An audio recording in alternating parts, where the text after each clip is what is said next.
Welcome back to another flipped math lesson with Mr. Valleau. And today we're going to be looking at interior and exterior angles of triangles. So we're going to look at the relationship between the exterior and interior angles of some triangular shapes. And last lesson we learned about transversals and parallel lines. So we're going to look at how all of that comes together to relate to interior and exterior angles of triangles. So let's look at this scenario. Let's say that line A is parallel to line B, and there are two transversals bisecting or cutting across these parallel lines. So how then do the internal angles of the triangle formed relate to the angles of parallel lines cut by a transversal? So the first thing we're going to look at is review what we know. So the angles of a triangle will always equal 180 degrees. And that's important to remember because that gives us a base level of knowledge to work from. We know that angle 1 plus angle 2 plus angle 3 will equal 180 degrees. And then we need to remember the rules that we've learned for angle measures with a transversal. So if we start to look, one of the things we can say right away is that angle 1 here is an alternate exterior or alternate interior angle to this angle, which means that this is also the same measure as angle 1. And the same can be said for the other side in that angle 3 is an alternate interior angle for the one here. Now we can also find the angle measures for the exterior angles of the other two sides. So let's do that.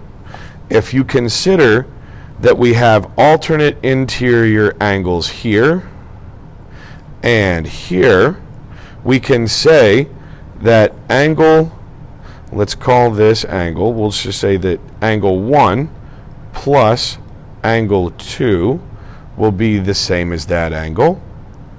And the same can be said on the other side, where we know that angle 2 plus angle 3 will equal this angle. So from here we have the ability to determine not just the interior angles of a triangle, but the exterior angles that make up that triangular shape as well.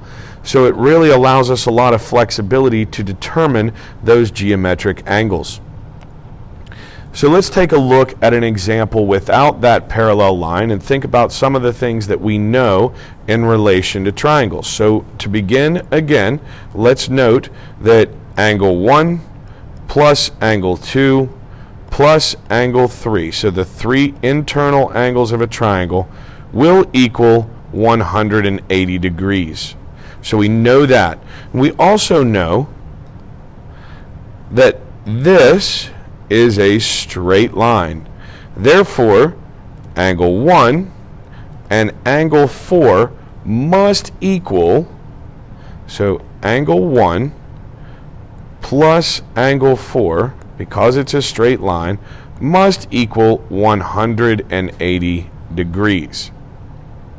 So if you assume for a minute that angle 1 in this triangle is the same as angle 1, so those are the same, then what we are left with is that angles 2 and 3 combined will equal, plus angle 1 will equal 180, and angle 4 will equal 180. So therefore, angle 4 must be equal to angle 2 plus angle 3. And there's a reason for that. So angle 4 is what is called an exterior angle. So it's an exterior angle of a triangle. Let's go ahead and label this. It's an exterior angle. And each exterior angle has some opposites. Now at the opposite of that exterior angle, we find angles 2 and angle 3. And angle 2 and angle 3 together are what are called remote interior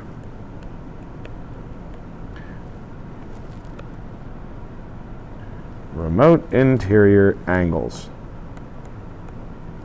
And so if you consider what we had found out already here, we can say that the exterior angle of a triangle will equal the remote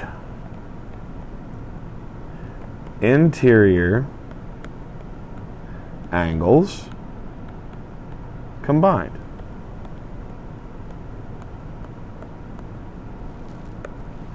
So now we've got some really good rules for understanding how triangles work. And let's take a look then at an actual application of solving for a given angle. So the question here is asking, what is the measure of the exterior angle shown? So first let's start out by highlighting what it is we're solving for. So we need the measure of the exterior angle. So we're looking for the measure of that guy right there. So let's review what we've learned then.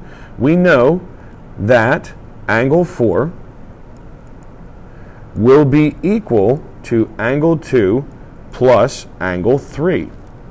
And it just so happens that we have algebraic expressions for each one of those angles. So then let's put them all together. So we know that angle 4, which is 16 times x, will be equal to angle 2, which is 7.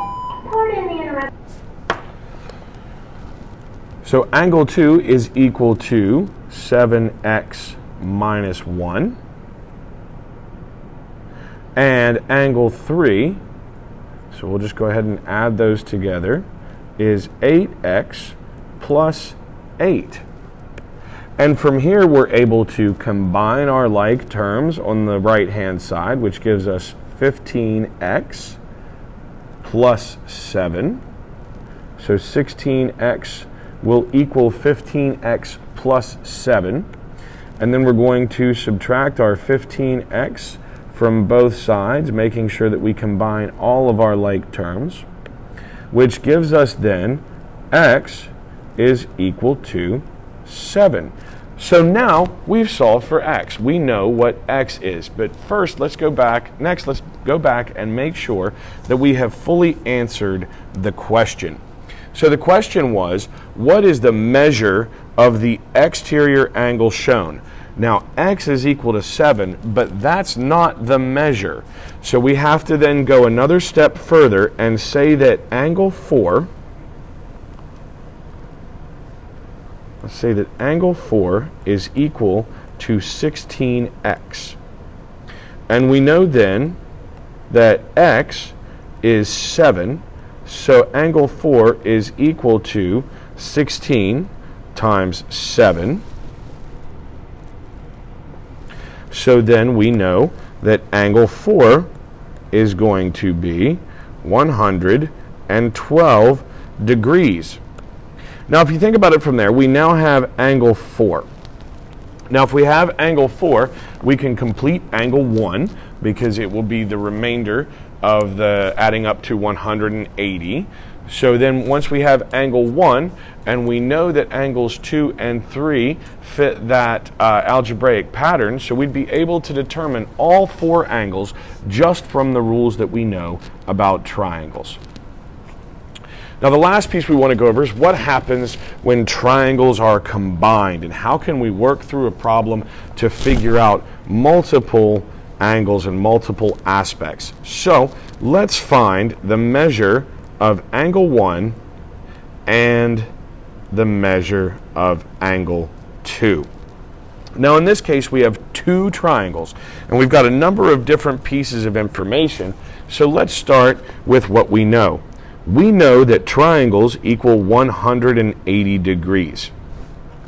So let's first find this guy, this angle here. We'll call him x. So we know that this together is going to equal 180 degrees. That's going to equal 180. So if we take 180 and subtract away the 138 that we already know, we know that this angle is actually going to be 42 degrees. Now from there, life becomes pretty easy for this first triangle because we know that 42 plus 18 plus angle 1 will equal, that's right, it's a triangle, so it will equal 180 degrees. So we combine our like terms, which gives us 60 plus angle 1 equals 180, and we're going to subtract that 60 away from both sides, so we know that angle 1 then is equal to 120 degrees. So now we have angle 1. We know that angle 1 is 120 degrees. Now we don't have a rule that works quite so well for angle 2. It's not part of a parallel line structure, so we can't use alternate interior angles, but we need to use our rules for exterior angles of triangles. So we know that the exterior angle, so that our exterior angles will be equal to the sum of our remote interiors. So if we know that, we have the exterior angle of 120. We know that. And we know one of the remote interior angles is 85. And we know the other one is angle 2. So from here, again, we are able to solve. So if we move that 85 to the other side and subtract 85 from 120, we then know that angle 2 will be 35 degrees.